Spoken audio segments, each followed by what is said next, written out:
Boa noite, irmãos, graça e paz. Estamos aqui na casa do Senhor Deus, continuando, apesar de tudo, com esta liberdade e esta oportunidade também de lermos a palavra, de meditarmos a palavra de Deus, o que é muito importante para nós, Essa meditação, essa reflexão é que tem nos dado fortalecimento em tempos difíceis que ainda estamos vivendo, não é? Então, muito bom estarmos aqui. Deus abençoe muito a sua vida, a sua família. Tenhamos um culto abençoado pelo Senhor, um louvor e uma palavra que possa nos edificar e muito, tá? Queremos primeiramente orar por você. Senhor Deus e Pai, obrigado pelos amados irmãos que estão ali, ó Pai, em família, assistindo a Deus essa mensagem. Abençoa, Deus, cada um, abençoa o seu lar, sustenta, que seja um tempo, ó Deus, de profundo crescimento e conhecimento do Senhor. Nós oramos, ó Pai, em nome de Jesus. Amém. Amém, meus amados irmãos. Nós vamos já louvar ao Senhor nesse momento com o hino de número 7. Então, ouça, ou se quiser, cante aí junto com os nossos irmãos. Hino de número 7.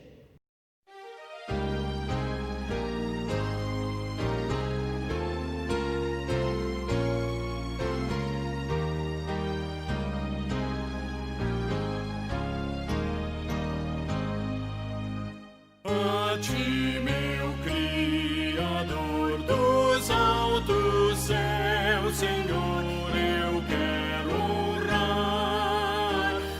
Aceita a adoração que a voz e o coração te vem bondoso, Pai, aqui prestar.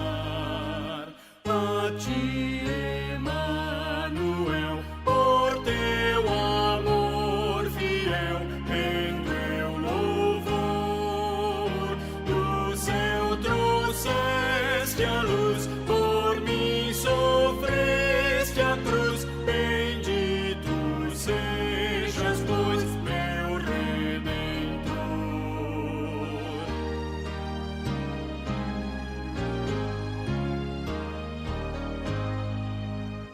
A ti, Consolador, divino preceptor, eu louvarei. Com teu poder sem par, ó, vem me iluminar, e assim ao teu fulgor eu brilharei.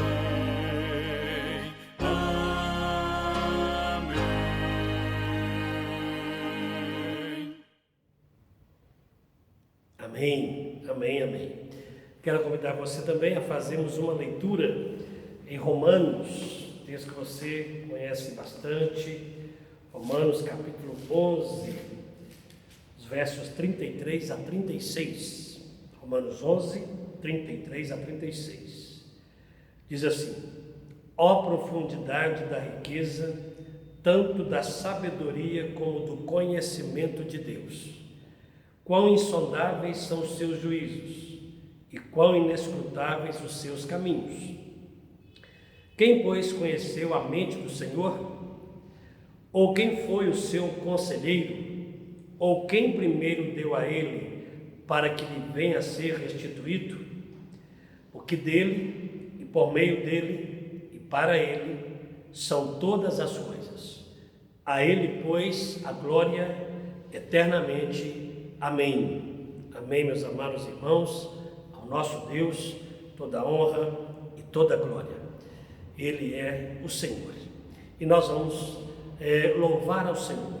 Agora, os nossos irmãos aqui do grupo de louvor da nossa igreja Filadélfia estarão nos conduzindo em cânticos espirituais. Deus abençoe os irmãos.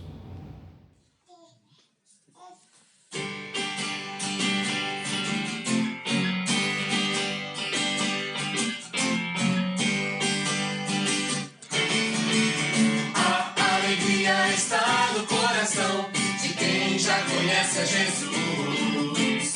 A verdadeira paz só vem aquele que já conhece a Jesus, o sentimento mais precioso que vem do nosso Senhor é o amor que só tem quem já conhece a Jesus. A alegria está no coração de quem já conhece a Jesus. A verdadeira paz só tem aquele que já conhece a Jesus. O sentimento mais precioso que vem do nosso Senhor é o amor que só tem quem já conhece a Jesus. Posso pisar numa trova e saltar as muralhas, aleluia, aleluia. Posso pisar numa trova e saltar as muralhas, aleluia, aleluia. Cristo é a rocha da minha salvação, com Ele não há mais condenação. Posso pisar numa trova e saltar as muralhas, aleluia, aleluia. Aleluia, aleluia, aleluia, aleluia. O sentimento mais precioso que vem do nosso Senhor é o amor que só tem quem já conhece a Jesus. Aleluia, amém.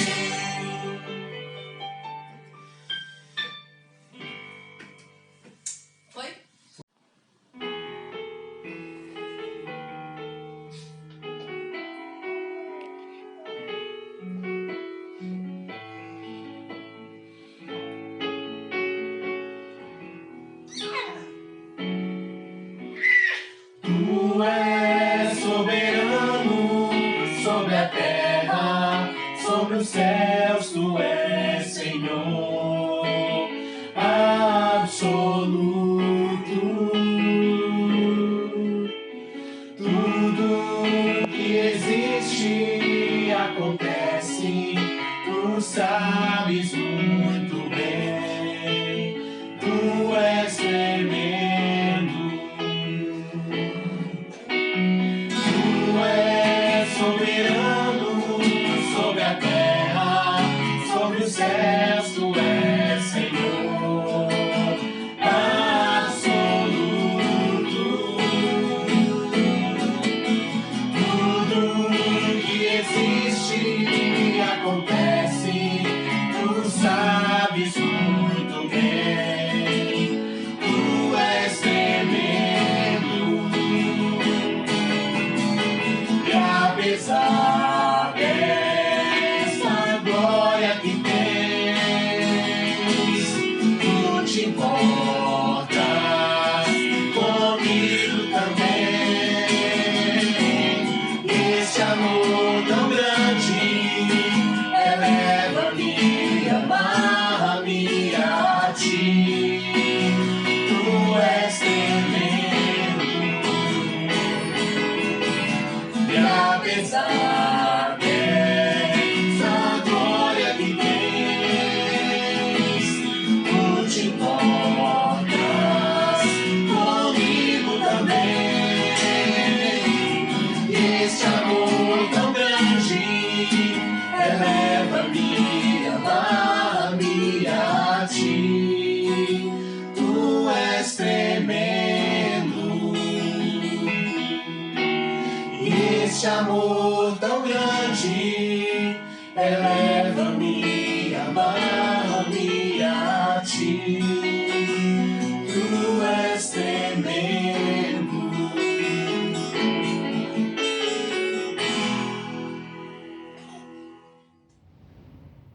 Amém, meus amados. Que o Senhor continue sendo glorificado, né, por essas canções e por esses hinos tão maravilhosos. Pois bem, meus amados irmãos, é com alegria, né, que nós temos essa oportunidade de ler a palavra de Deus e meditarmos conforme já mencionamos aqui no início. Hoje eu quero falar com você no texto de segundo livro dos Reis, no capítulo 6, Segundo Reis, capítulo 6. Lembra que falamos no domingo anterior sobre Elias, né? Elias da caverna, e hoje vamos falar sobre o sucessor de Elias, o Eliseu, o profeta Eliseu. Vamos falar sobre uma atitude dele em meio a um momento de batalha, de guerra. Segundo Reis 6, eu vou ler apenas o verso 15 até o verso 17, que diz assim: Tendo se levantado muito cedo o moço do homem de Deus e saído, eis que tropas, cavalos e carros haviam cercado a cidade. Então seu moço lhe disse: Ai, meu senhor, que faremos? E ele respondeu: Não temas, porque mais são os que estão conosco dos que os que estão com eles. Orou Eliseu e disse: Senhor, peço-te que lhe abras os olhos, para que veja. O Senhor abriu os olhos do moço, e ele viu que o monte estava cheio de cavalos e carros de fogo em redor de Eliseu. Glória a Deus, meu amado irmão, esse Deus que se manifesta a favor do seu povo, dos seus servos. Pois bem, nosso tema hoje, a nossa mensagem, é o comportamento de Eliseu na batalha, tá? Comportamento de Eliseu na batalha. A gente vai ver, vai aprender aqui três momentos, três aspectos desse comportamento. Mas é importante a gente olhar, irmãos, para Eliseu e pensarmos exatamente em nossas batalhas. A vida, ela é cheia de batalhas. Você sabe muito bem, todos os dias as nossas batalhas, as nossas guerras, elas são diárias. Por quê? Porque nós lutamos, por exemplo, pela nossa própria sobrevivência.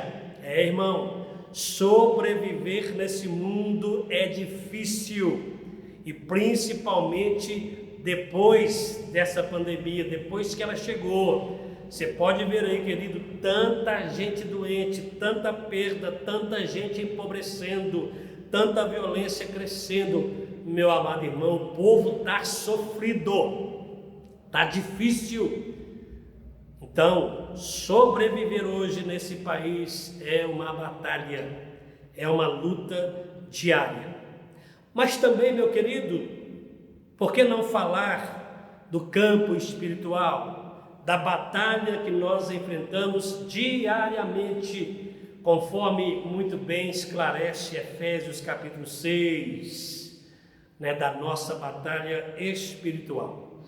Mas aí, querido, seja a batalha sua espiritual, seja essa batalha pela sobrevivência, eu não sei quais são as suas lutas, eu não sei o que você está enfrentando hoje, mas seja o que for que você enfrenta, para vencer, você precisa estabelecer estratégias, você precisa se esforçar, você precisa confiar em Deus, na sua presença, na sua direção, na sua provisão, no seu propósito, porque, meu amado irmão, o nosso Deus é todo-poderoso e é um Deus que nos sustenta e nos ajuda a vencer.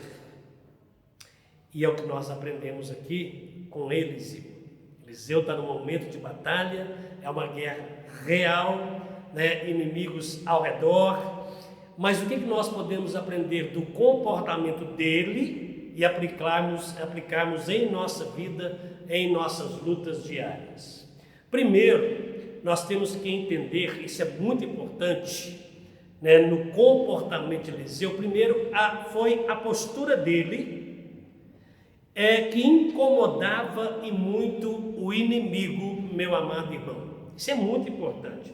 O verso 8 e o verso 9, que nós não lemos, mas que você pode acompanhar aí na sua palavra, nós estamos dentro de um contexto de guerra, no período de monarquia, ali no Velho Testamento, que vai entre os anos aí 970 a 586 a.C., ali em Israel, esse período de Israel até chegar o cativeiro. O Eliseu, você sabe que ele é o sucessor de Elias, mas interessante, né, cada um é diferente do outro. Eliseu, ele não foi tão confrontador como Elias, e nem tão depressivo também como Elias.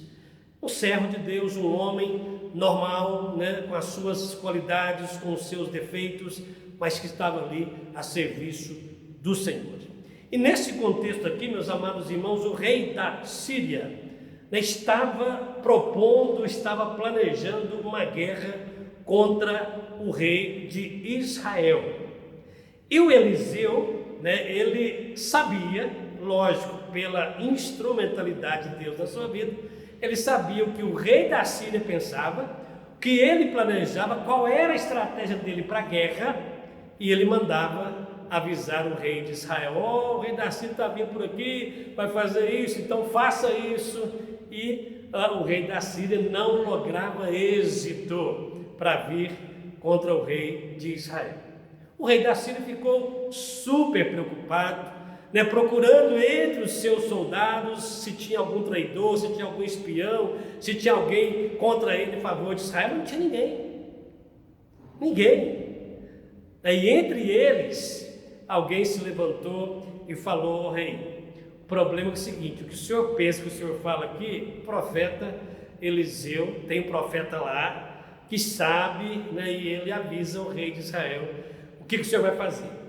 Esse rei, né, o rei da Síria, ficou irado, irritado, né, e logicamente, achando que é dono do mundo, né, mandou os seus soldados lá para prenderem o profeta Eliseu. Mas eu quero chamar a sua atenção, meus amados irmãos, aqui, exatamente para essa postura de Eliseu que incomodava o rei da Síria, e Eliseu, ele alertava o rei de Israel quanto às estratégias do inimigo. E aí eu chamo a sua atenção para a nossa batalha, e principalmente a espiritual, porque a batalha espiritual, se você não cuidar, ela vai ter consequências, logicamente, materiais, no físico seu, porque você vai ser alguém que vai abandonar o Senhor, vai esquecer a fé e vai entrar pelo caminho aí do pecado do mundo. E lógico, as consequências, elas são ruins, são perigosas. Então, nada melhor do que, né, viver essa batalha dentro das orientações aqui do Senhor, para sermos sempre pessoas vitoriosas. Mas quando eu digo para você que o Eliseu conhecia a estratégia do inimigo, ele sabia o que estava acontecendo, isso, meu amado irmão, para nós é importantíssimo. Ou seja, nós cristãos precisamos conhecer a estratégia do diabo.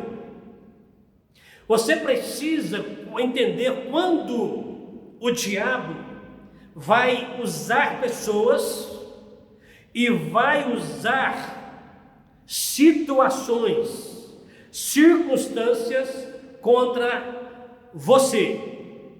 Então lembra disso. Às vezes você não vai bater de frente com o diabo, e eu imagino que não, mas você sabe que ele vai usar pessoas, que ele vai usar circunstâncias, que ele vai usar situações com dois motivos: ou para te seduzir, ou para te oprimir. Porque opressão e sedução são armas clássicas, são estratégias visíveis do inimigo contra nós. Razão, amado irmão, pela qual a Bíblia, né, claramente nos orienta a tomar atitudes. Por exemplo, diz que você precisa vigiar, porque o inimigo se aproxima. Você precisa orar, porque o inimigo é forte e é astuto. Lembra que o apóstolo Paulo não ignorou os desígnios de Satanás. E você tem que pregar o evangelho, porque o inimigo, ele escraviza. Então, meu amado irmão, é importante você ter esse conhecimento, né, para não ser atingido pelos dardos inflamados dele, para não cair na sedução dele, para não ser oprimido por ele, porque você é uma pessoa que está sempre bem com Deus, como Eliseu aqui estava. E uma das coisas que chama atenção, meu querido, é o que o texto fala de Eliseu, e eu vou chamar a sua atenção para outros exemplos. Eliseu, ele é conhecido aqui, ele é chamado de homem de Deus. Homem de Deus. Há um diferencial sobre ele. Todo mundo reconhece, até o inimigo reconhece que ele é um homem de Deus.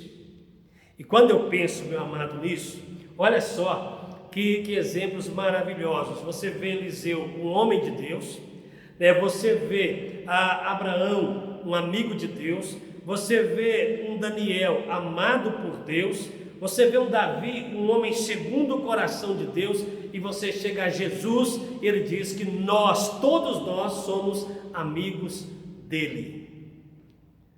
Então, meu amado irmão, eu e você podemos ser homens e mulheres de Deus, pessoas amadas por Deus, pessoas reconhecidas pelo inimigo, que pertencemos a Deus, somos consagrados a Deus, querido. E quando você entende essa verdade, quando o próprio inimigo te vê como alguém que pertence a Deus, a luta para ele fica muito mais difícil. Por isso que ele persegue. É por isso que o rei persegue Eliseu. É por isso que o inimigo persegue você, porque você é um homem de Deus, é uma mulher de Deus, é um servo de Deus, é amigo do Senhor Jesus. Isso incomoda. Incomoda o inimigo, incomoda o mundo, incomoda a mídia, isso incomoda. Mas para a gente vencer a batalha, a postura tem que ser uma postura que incomoda. Tá bom, meu irmão? Pois bem, segundo lugar, nesse comportamento de Eliseu na batalha, foi a sua firme confiança em Deus. E aí no verso 15 a 17 que nós lemos, você percebe que o Eliseu, conversando com Geazi, diante de um fato complicado ali, vendo muitos inimigos ao redor, ele então demonstra para Geazi essa firme confiança. Agora, por que eu chamo a sua atenção para a firme confiança em Deus?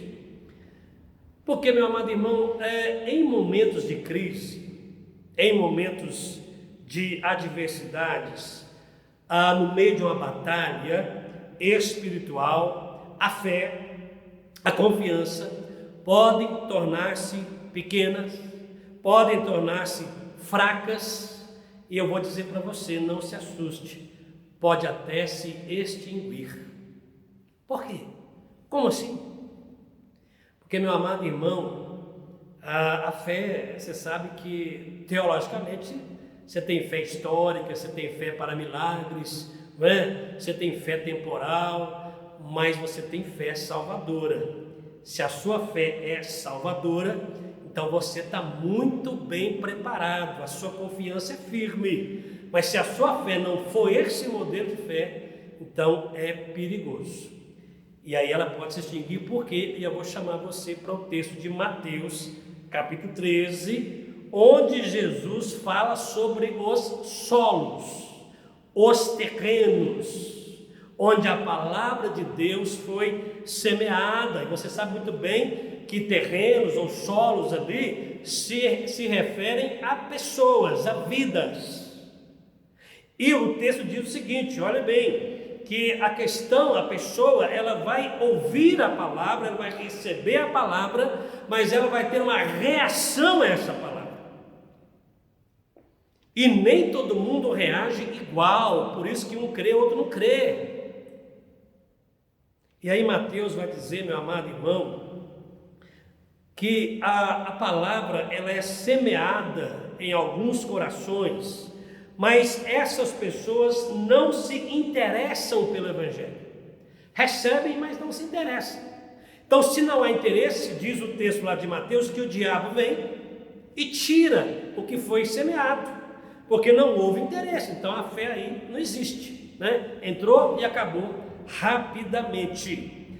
Aí ele vai dizer que o segundo terreno, a segunda vida, é a pessoa que recebe a palavra com alegria, uma alegria imensa, né? Mas na verdade, dali a pouco, a angústia, a perseguição entra na vida da pessoa, vem a crise, né? Vem a adversidade, ela não se preparou para enfrentar a crise, achou que ser crente era só aquela alegria do começo. Aí, meu amado irmão, quando ela percebe a angústia, a perseguição, ela se escandaliza e deixa. O outro, ele recebe até com interesse, tá? Começa a caminhar bem, mas aí logo vem a fascinação com as riquezas, com o materialismo, e ele abandona a palavra e se torna uma pessoa infrutífera. Então, nesses três terrenos, querido, a confiança, a fé se extinguiu. Ela só permanece naquele terreno, naquela vida que recebeu a palavra, que compreendeu a palavra, que viveu essa palavra. Então esta vida é uma vida frutífera, é uma vida que pertence a Deus, é uma vida que caminha com Deus, apesar de qualquer coisa, de qualquer adversidade. Então Eliseu é assim. Eliseu é o terreno, é o solo, é a vida que a palavra de Deus chegou, penetrou, deu entendimento, deu confiança.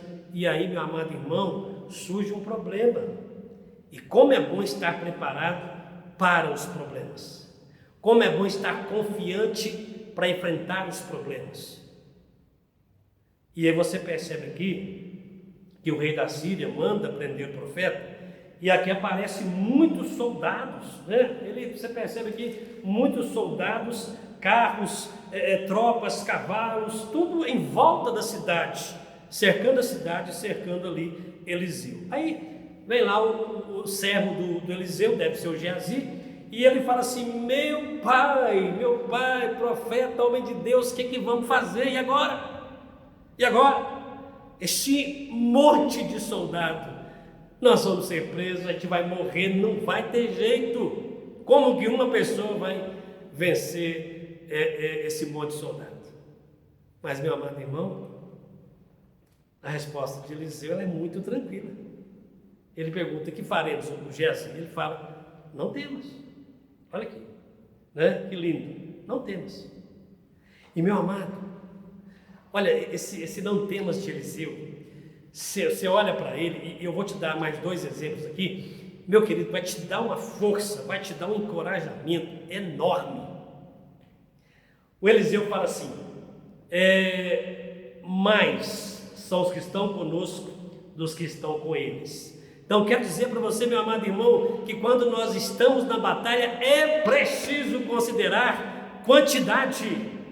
Isso mesmo, quantidade. Meu querido, muito mais são os que estão conosco do que os que estão com eles, querido. Quando o diabo caiu com seus anjos, caiu uma minoria, porque a maioria ficou com Deus, a maioria ficou no paraíso, a maioria dos anjos serve ao Senhor. O diabo com seus anjos caiu, é pouco, meu querido, é muito menos. Então, muito mais são os que estão conosco. Jesus falou lá no Getsemane: se ele quisesse, ele orava e vinha uma legião de anjos, pelo menos uns 72 mil anjos a favor dele, meu querido. Só que o grande problema, e você tem que ficar preocupado, é que os demônios não se casam, não se multiplicam. É o número exato que caiu, permanece exato. Não vai aumentar nem vai diminuir, não vai ter conversão de demônio, também não vai multiplicar. O problema é que o diabo, ele multiplica os seus seguidores. Aí sim, aí nós temos mais os que estão nas trevas do que os que estão na luz. Mas isso não importa. O que importa é que mais são os que estão conosco do que aqueles que estão com o inimigo. Segundo, você tem que pensar aqui em autoridade.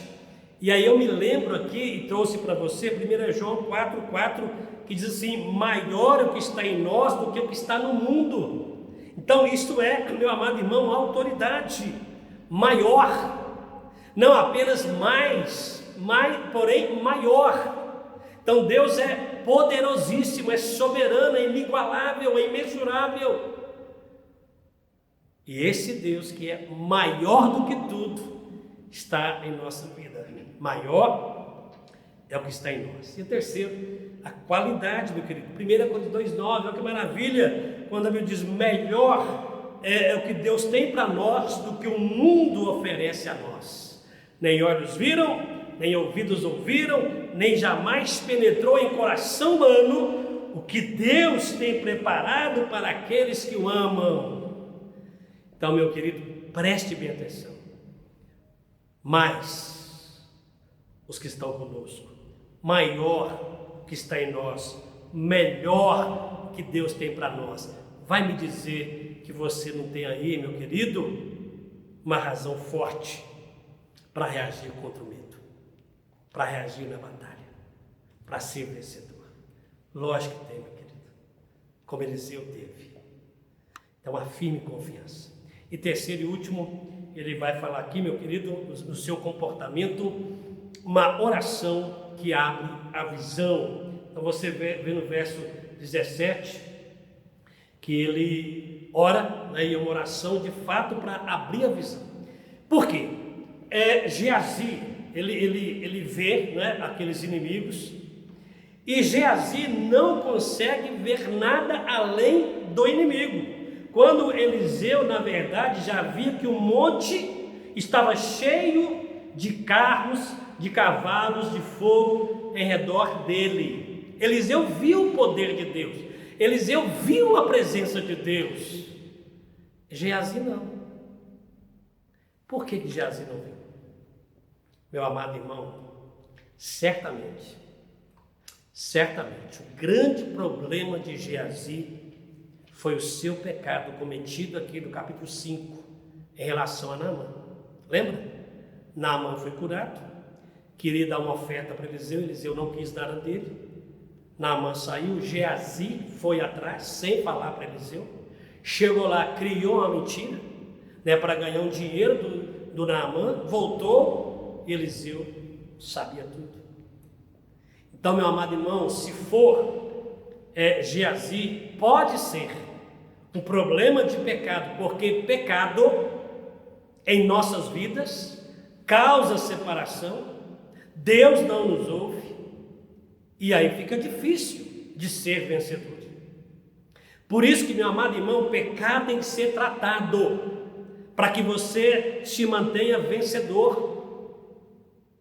Todo pecado confessado, perdoado por Deus, vai trazer restauração, meu querido. E quando a gente é restaurado por Deus, a gente passa a enxergar diferente, a gente passa a ter os olhos do Espírito Santo em nossas vidas, nós olhamos com a lente da Escritura.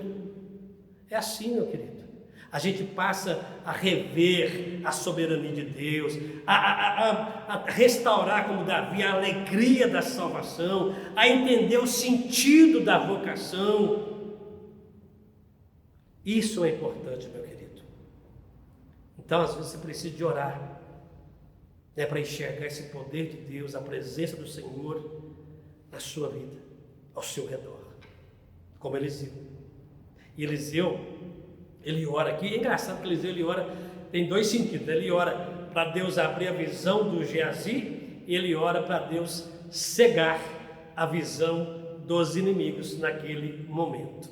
Mas eu quero chamar a sua atenção para essa oração que abre os nossos olhos também em três áreas. Por exemplo, é importante você orar a Deus para abrir os seus olhos, para você enxergar todos os dias a providência do Senhor. Gênesis 22, 13, o Senhor proverá o cordeiro. Abraão ergueu os olhos e viu o cordeiro, meu amado. Abra os seus olhos, querido, para que você veja a beleza da criação, a beleza do Criador e a providência dele todos os dias na sua vida. Abra os seus olhos. Segundo, querido, abra os seus olhos para evangelização. Ore, Deus, abra os meus olhos. Meu amado irmão, João 4,35, erguei os vossos olhos e vejam os campos, já estão brancos para a ceifa. E às vezes você precisa orar assim, querido: Senhor, abre os meus olhos para enxergar o pecador que está do meu lado, para enxergar esse campo branco, para levar essa palavra que vai restaurar esse homem, essa mulher, esse jovem para o Senhor. Abra os meus olhos para a evangelização. Terceiro, querido, abre os olhos para a redenção. Lucas 21, 28, erguei as vossas cabeças, erguei os vossos olhos e olhem para a redenção que se aproxima. Erguer os olhos, meu querido, e ver que o dia da volta de Jesus se aproxima. E manter-se firme nessa verdade. Então, Eliseu, ele ora ao Senhor, uma oração para abrir a visão. Então, meu querido, abra os seus olhos para a providência, para a evangelização e para a redenção. Peça essa compreensão ao Senhor Deus, querido.